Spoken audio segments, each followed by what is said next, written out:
I wanted to respond to some of the criticism I've been hearing and reading about regarding the most recent Game of Thrones episode, The Long Night. This video isn't intended to be a breakdown or review. Here, I'll simply be addressing the episode's praise and criticism. Please note that, aside from obvious spoilers, I should also warn you that I will not be in full defense of this episode, as some of the hate is deserved. However, unlike a lot of complaints of previous episodes, like Season 7's Beyond the Wall, disappointment with The Long Night seems to be the result of events not playing out the way people expected, which doesn't make it bad. In fact, one can argue that it makes the episode good. Everyone expected the war between the living and the dead to be the final battle of this epic story. It turns out it's not, and people are upset because they feel like years of this build-up ended so anticlimactically. However, it's these unexpected turn of events that made us love this story, book or show, in the first place. Ned was foreshadowed to be our main character. Robb was built up to avenge his father. None of that happened. Likewise, the dead was foreshadowed to be the ultimate enemy, and they aren't. Now, the survivors of the Battle of Winterfell are stuck coming full circle to fight over the throne yet again. If you look at it from a symbolic perspective, it could be interpreted that death isn't our ultimate enemy. Ever since the prologue of the first book and the opening sequence of the show, it was implied that our characters should fear the White Walkers. It seems very natural that the undead would be the primary antagonist, since the protagonists of the series are fighting for survival. Just like in real life, it's natural for us to fear death because we have the instinct to live. But perhaps death shouldn't be our greatest fear. Maybe the fiercest enemies are the devils we know, such as Cersei, and/or the material possessions which we put so much value on, such as the throne. In a way, I feel like this might be the more meaningful route to conclude this story on, rather than the much theorized ending of the throne being useless. Another complaint I'm reading a lot about is how the show's main villain got defeated so easily. However, the Night King isn't the main villain. On the show, he wasn't introduced until Season 4, and in the books, we don't exactly know what kind of entity he really is. So, saying the Night King is the show's primary antagonist is just wrong. On the other hand, I do agree that the Night King got defeated a little too easily. Sure, Arya, who's essentially no one, coming out of nowhere and stabbing the Night King with the Valyrian steel dagger that was used in the failed assassination of Bran in Season 1, who retrieved it in Season 7 and deliberately gave it to his sister for this purpose, was a lot of payoff all at once. Ultimately, there were too many other things of significance happening to make this major event satisfying. Some missed opportunities to make this scene more effective were maybe not upstage Theon's death, which happened right before, or perhaps not have the Night King's lieutenant standing right behind him, which would have made Arya getting to the Night King out of nowhere more believable. Speaking of Theon's death, another criticism that I don't agree with is that not enough major characters died in the Battle of Winterfell. For starters, Theon and Jorah are probably the most important characters killed off since Catelyn and Robb died at the Red Wedding. Yes, I do think Theon and Jorah were bigger characters than Joffrey, Tywin, and even Littlefinger. Secondly, making a show strictly about who dies next is exactly what causes its quality to plummet. The first 2 seasons of Walking Dead, for example, weren't about who dies next, but Season 3 onward was, and now the show sucks.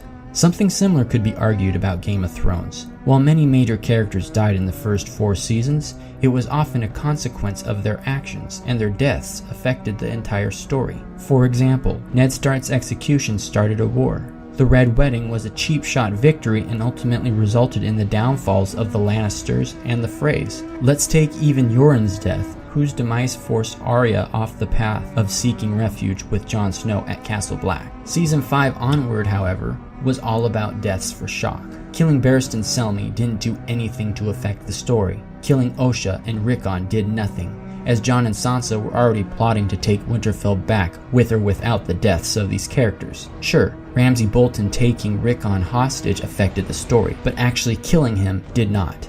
My point being, I don't think a bloodbath would make this show any better. With that in mind, since the story's almost over, there isn't much consequence if a bunch of characters die. We wouldn't feel the effects of their absence because the story is over. A bloodbath finale is just a cheap shot and a predictable way to wrap up the story. Of course a story is over if everybody's dead. A good ending should resort to more than just killing everyone. In saying that, I agree that a lot of major characters had an easy time surviving. Jon, Tyrion, Sansa, Varys, Jaime, Podrick, and Brienne. Those 7 in particular were all cornered at some point in the episode, then the shot cut away to something else, and when it came back to these characters, they were all of a sudden fine. One of the biggest issues with Season 7, particularly Episode 6, Beyond the Wall, was the ridiculous amount of plot armor. This episode is guilty of that as well. I don't disagree with the plot armor criticism. I just disagree with the criticism that more people should have died. Simply put, I don't think people are articulating their disappointment correctly. Where this episode went wrong is that it put several major characters in impossible situations and allowed them to survive. Criticize the show for that, not for failing to kill off Tyrion or Jon or Dany. Furthermore, the more characters killed off, the more desensitized we become to it. Case in point, the Night King dying right after Theon does. Ultimately, the praises of this episode are difficult to disagree with. The effects were wonderful. I particularly loved the Dance of Dragons. I was at the edge of my seat the whole time. The opening shot of Sam's numb hands trying to grip his weapons really set into motion the helplessness of the situation, as if nobody was in control of the impending battle. I also liked how the crypts were kind of a red herring, which I don't think was lazy writing. I think this was deliberate on the showrunner's part, as seeing something like Ned's headless body coming out of the tombs is a little too fan-fiction-y. It's ultimately still all about the throne. Every theory I've read is that the throne will be useless by the end of the series. And here we are. The army of the dead is gone, yet the throne is still of importance. One con I haven't heard very many people talking about is a tactical one. Wouldn't it have made more sense for the catapults to be launched before the Dothraki charged into the night? Just saying. I was also hoping that Beric Dondarrion's purpose was a little more meaningful. I guess I was just seeking a reason for keeping him active in the story over using Lady Stoneheart. Before I get to my rating and final thought, I want to say that currently I don't plan on making more Game of Thrones videos unless I feel strongly about something. However, if you enjoyed this or want to see more, please leave a comment and don't forget to like, subscribe, and share. Also check my website, www.cwschultz.com, where you can learn a little more about me and my bibliography of published and upcoming novels. Overall, with a 5 out of 10 being average, The Long Night was definitely above average, and was probably the most intense episode since the Battle of the Bastards in Season 6. I give it a 7.5 out of 10. Some of the criticisms are spot on, so I deducted 2 points off for that, plus another half point for some minor gripes. The editing was brilliant. Even though the episode was essentially an 82-minute battle sequence, it was broken up in waves of highs and lows so that things wouldn't get too monotonous. Anyway, thanks for watching.